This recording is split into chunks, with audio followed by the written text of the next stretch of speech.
Halo semuanya, selamat datang kembali di channel ini. Jumpa lagi dengan saya Vicky Himpong. Bagaimana kabar kalian semuanya? Aku berharap teman-teman semua di rumah bersama keluarga tercinta selalu diberikan kesehatan oleh Tuhan Yang Maha Kuasa.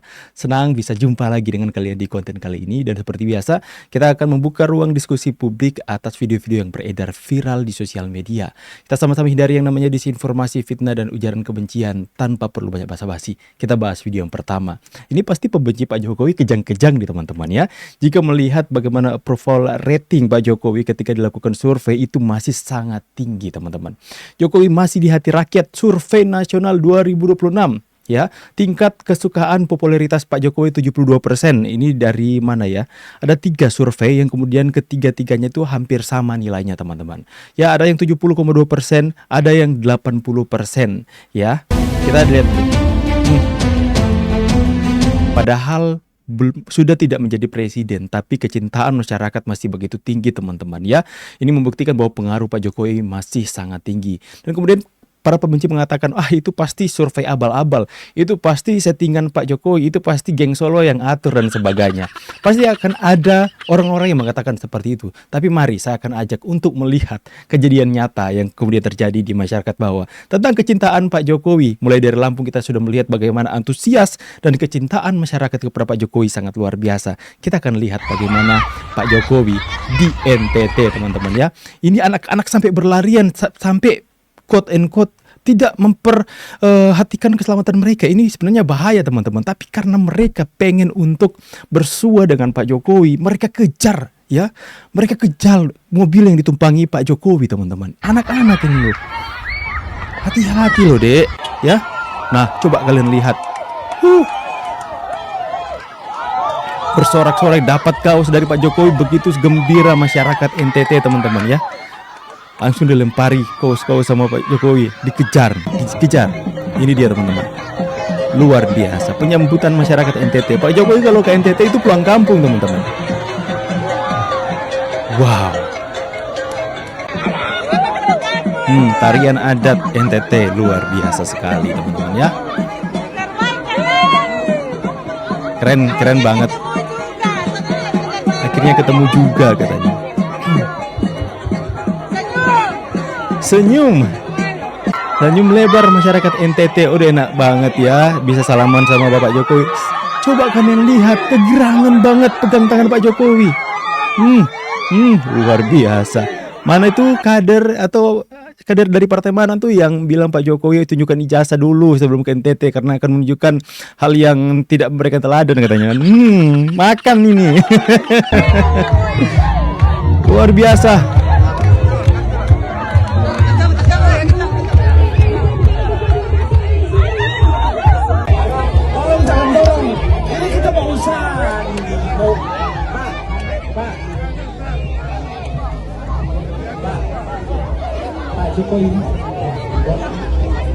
Luar biasa teman-teman.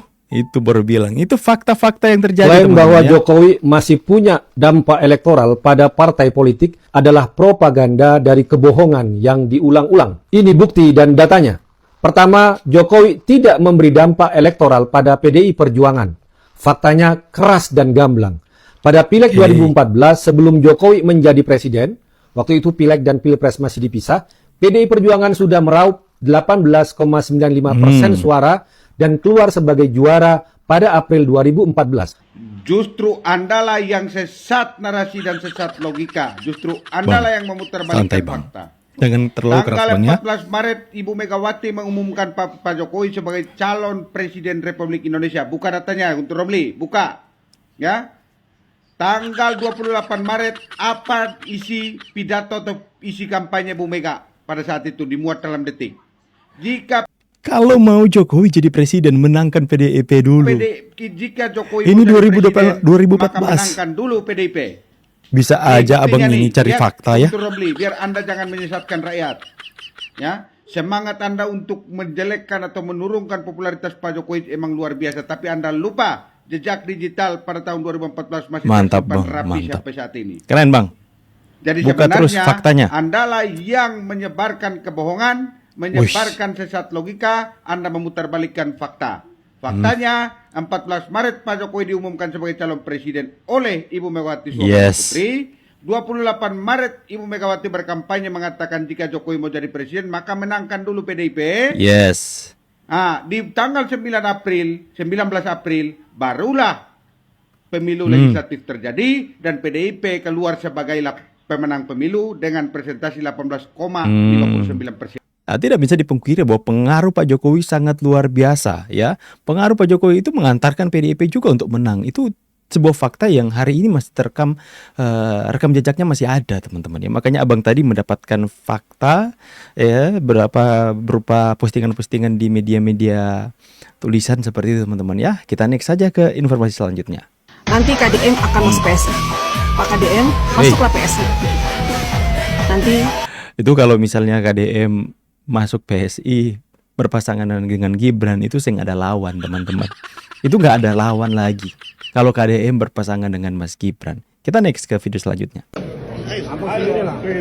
Mau tolak Jokowi di NTT tapi gagal total. Ada spanduk beredar. Ya. Warna putih dengan cat pilok. Oh. Menyatakan penolakan. Saya tertawa. Tertawa kenapa Pak? Kok spanduknya dari kain putih? Jangan-jangan tukang print pun tahu tidak mau mencetak itu. Oh. Itu dia. Tukang NTT print mantap pun tolak untuk Pak ya. Jokowi. Gajah. Luar biasa gajah.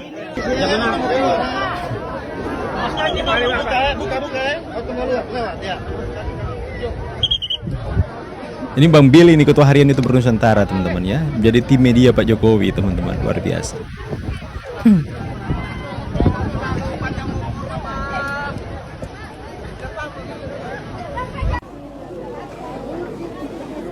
Lihat, ini terjadi.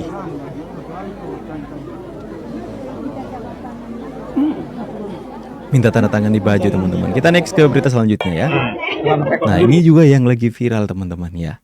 Bagaimana ada sebuah rekaman Eko Sulistyo membantah dituduh terlibat mencetak ijazah Jokowi di Jalan Pramuka. Jadi Rustam mengatakan bahwa Eko Sulistyo yang mencetak ijazah Pak Jokowi di Jalan Pramuka. Lantas Eko Sulistyo sendiri membantah teman-teman ya. Dan dia minta laporin saya kalau saya salah. Ya, Eko Sulistyo nggak mau melaporin, dia yang mau melaporin. Jadi kalau misalnya Eko Sulistyo yang melaporin, itu beban pembuktian ada di Eko Sulistyo nantinya ya. Ketika ada presiden tadi statement Mas Eko sangat penting untuk buat saya kode keras militer tidak perlu ijazah. Ini mengagetkan saya. Artinya Mas Eko Kebenaran akan selalu menemukan jalannya. Kuat ya. Ikut andil dalam pembuatan itu. Ya, itu kan hak Anda melakukan proses itu dan sudah melaporkan kan? Iya. Nah, saya yang merasa dituduh, saya merasa bahwa itu bukan saya yang melakukan. Laporkan balik saya. Kenapa? Laporkan balik kalau memang Laporkan balik saya. Kok laporkan balik? Kan saya diundang di sini aktivis. Harga saya sebagai aktivis, saya nggak akan melaporkan kayak gitu. Oh, kenapa enggak? Loh, kenapa Mas Eko? Kalau memang Mas Eko tidak, bagus dilaporkan saya. Loh enggak, ngapain saya harus mencederai orang gitu loh untuk melaporkan balik? Saya nggak pernah merasa. Memang Eko Sulistyo Suryo. Saya nggak merasa membuat, silahkan. Anda sudah melaporkan, di sana pasti akan diuji kan? Di sana betul kan sekali, pasti Pak. akan diuji saksi-saksi Anda dan sebagainya. Kalau misalnya itu nggak terbukti, saya pun nggak akan menuntut Anda, saya nggak akan melaporkan balik. Saya kira itu ya. Ya betul Pak Eko. Itu buang-buang waktu kalau melaporkan mereka ya. Mereka sudah melaporkan ya. Dan kemudian semuanya akan diuji.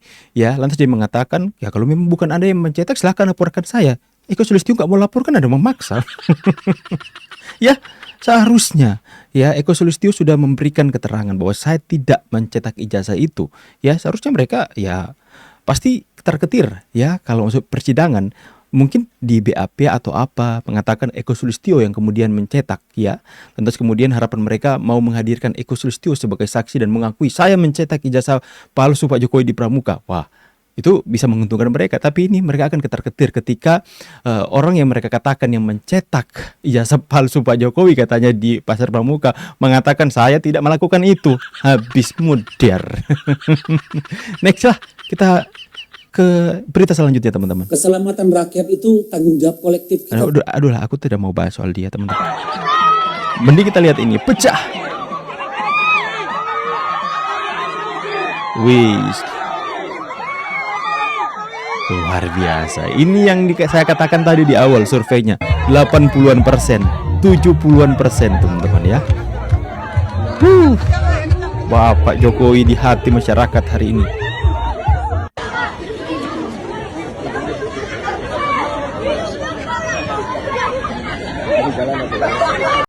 Pak Jokowi, datang dong ke Manado, Pak. Pak, Manado pendukung Bapak masih sangat besar loh, Pak. Pak Jokowi, please datanglah ke Manado, Pak. Aku mohon, Pak. Nanti saya akan jadi panitianya, nggak mungkin. Uang dari mana? Tolong, Pak. Ayolah PSI yang di Manado, datangkan Pak Jokowi di Manado. Ya, maksa sekali kok, Bang.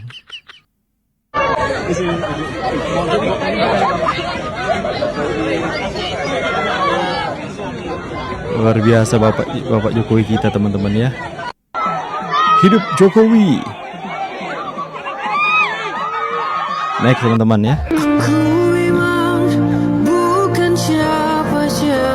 Selama 1,5 jam perjalanan dari kota Kupang ke pantai, rakyat berlari kejar Jokowi. Saya bisukan audionya. Wih, ada yang sampai naik pohon, teman-teman ya. Saya jadi teringat kisah Sakeus, teman-teman. Kalau orang Kristen, teman-teman ya, kalau kalian membaca kitab suci itu, Alkitabnya orang Kristen, itu ada kisah tentang Sakeus, di mana waktu itu popularitas Tuhan Yesus itu benar-benar sangat viral. Banyak masyarakat yang menaruh harapan kepada Yesus yang mereka anggap sebagai juru selamat, teman-teman. Kemudian dia datang ke satu daerah, sama dengan Pak Jokowi, belusukan ke satu daerah. Semua orang berkerumun berkumpul, teman-teman. Tapi ada satu yang menarik perhatian dari Yesus Tuhan, ya, itu apa? Sakeus yang naik ke pohon, ya. Karena saking dia badannya pendek, dia naik ke pohon seperti orang ini, teman-teman. Naik ke pohon, atas dia melihat, "Hai Sakeus, turunlah, aku mau menumpang di rumahmu." Bukan ada lagunya, "Hai Sakeus, turunlah." Ini coba lihat, teman-teman ya. Luar biasa.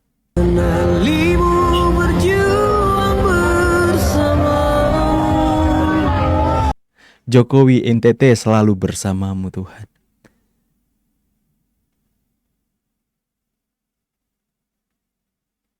Luar biasa. Jokowi, NTT selalu bersamamu. NTT sudah menganggap Bapak Joko Widodo adalah keluarga sendiri, adalah orang asli NTT itu sendiri, teman-teman ya. Luar biasa ya. Semua orang keluar rumah, baik anak kecil dan orang tua, sambut perjalanan Pak Jokowi. Ini luar biasa. Makanya kenapa Pak Jokowi memilih NTT sebagai salah satu destinasi untuk dikunjungi, teman-teman ya. Salah satu daerah untuk dikunjungi karena ketulusan masyarakat NTT. Kalian orang NTT, kalian harus bangga. Kalian mempunyai hati yang benar-benar tulus seperti Pak Jokowi. Luar biasa, teman-teman ya. Coba kalian lihat. Di jalan-jalan ada spanduk Pak Jokowi, teman-teman. Ini pembenci-pembenci Pak Jokowi ini sakit hatinya minta ampun melihat ini. Ini pasti akan menjadi pemberitaan nasional dahsyat ini, teman-teman ya. Luar biasa. Luar biasa banget, teman-teman ya, kecintaan masyarakat NTT kepada Pak Jokowi. Ini bukti bahwa survei itu tidak salah, bahwa masyarakat mencintai Bapak Jokowi dulu, teman-teman ya. Kita next ke berita selanjutnya. Ini dia. Aduh, lautan manusia. Lautan manusia melingkari mobil Bapak Joko Widodo, teman-teman ya. Mana ini, ada Siwa kah? Siwa pemuda NTT katanya. Ini banyak YouTuber Nusantara hadir ke sana, semua tergabung dalam YouTuber yang mendukung Pak Jokowi ikut juga ke sana, teman-teman ya. Lantas kemudian ada yang bertanya, "Bang, kenapa Bang Vicky nggak ikut?" Teman-teman, itu biaya ke sana mahal sekali, teman-teman ya. Itu biaya tiket pesawat dari Manado sampai ke NTT pulang pergi itu mahal, lebih mahal dari tiket ke Jakarta, teman-teman. Makanya saya memilih untuk biarkan saya menjadi bagian dari teman-teman YouTuber Nusantara yang kemudian menyampaikan informasi ini kepada masyarakat bahwa memang benar survei mengatakan 70-80% masyarakat Indonesia itu masih mencintai Bapak Joko Widodo. Kemudian kalau mereka menghadirkan sebuah narasi bahwa itu adalah sebuah hal yang salah, ini buktinya, teman-teman ya.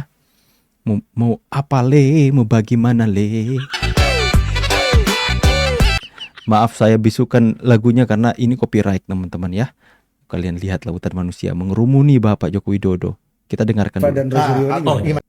Lihat dulu. Tapi soal Tifa dan Rosario Jokowi itu seorang maestro politik situasi segenting apapun dia bisa memanfaatkannya. ini gimana Rob? Itu dampak ke depannya gimana? Nah, Secara politik. ini lagi-lagi secara politik ya, dengan adanya penegakan hukum, meskipun tentu masih jauh, Pak. Tapi paling tidak kan sejak di proses beberapa waktu lalu, tahun lalu ya kalau nggak salah, itu kan sudah ada progresnya, ya kan? Maka publik mungkin akan merasa, oh ternyata polisi, betapapun mereka mungkin punya catatan terhadap polisi, tetapi secara formal kan ada isu hukumnya, ada kasus hukumnya, makanya diproses kan. Dan itu akan membantu Pak Jokowi untuk menaikkan kembali persepsi positif. Betul. Apalagi kalau misalnya di pengadilan, Itu dibuka. dia membuka bahwa ijazahnya betul-betul asli, makin naik lagi. Dan Sebagai orang yang terzolimi selama ini. Iya. dan pengadilannya di syuting, Di syuting, jadi ditayangin. drama. free advertising bos. Nah, Di ini- Indonesia Raya orang nonton Terus sidangnya kan. efeknya kalau Pak Jokowi makin paten, makin bagus, makin persepsi yang makin baik, apa? Siapa yang paling mendulang manfaat dari itu?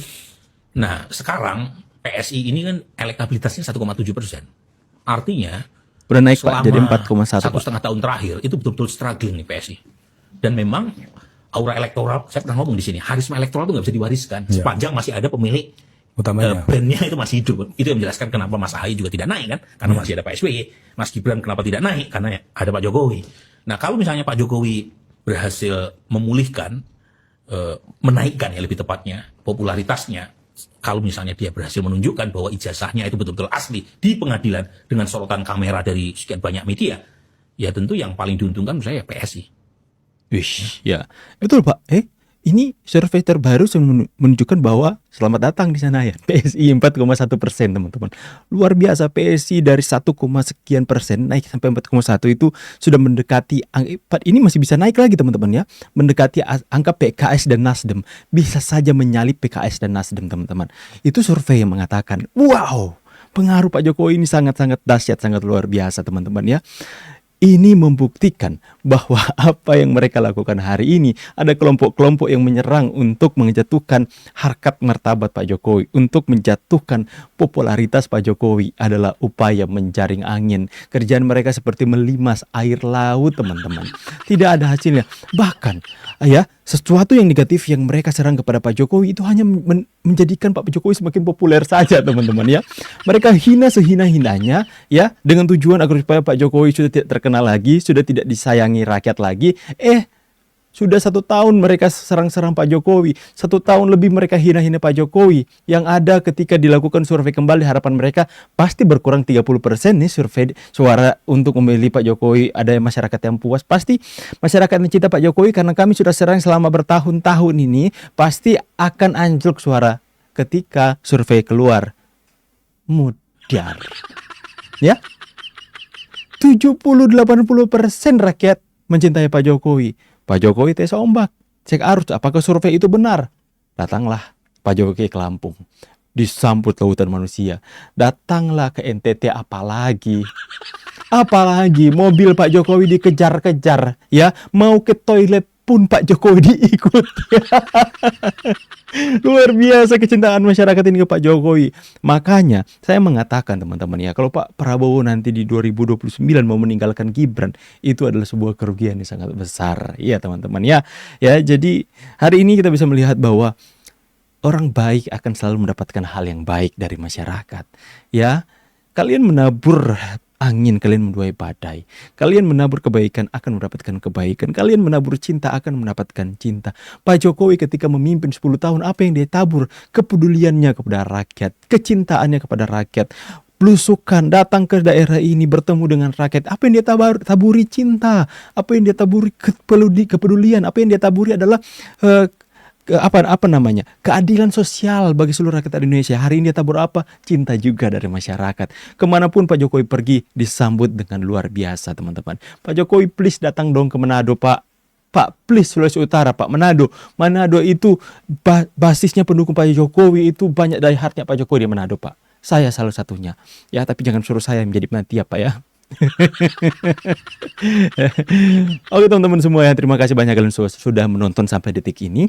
Jangan lupa kalian yang masih baru untuk tekan tombol subscribe, nyalakan notifikasi agar supaya teman-teman tidak ketinggalan video yang diupload di channel ini. Kita akan selalu menyajikan video-video yang terupdate kepada kalian semua, berita-berita yang benar-benar fresh supaya kalian semua bisa mendapatkan berita terupdate. Ya, saya pamit dulu. See you on the next video guys and God bless. Bye guys.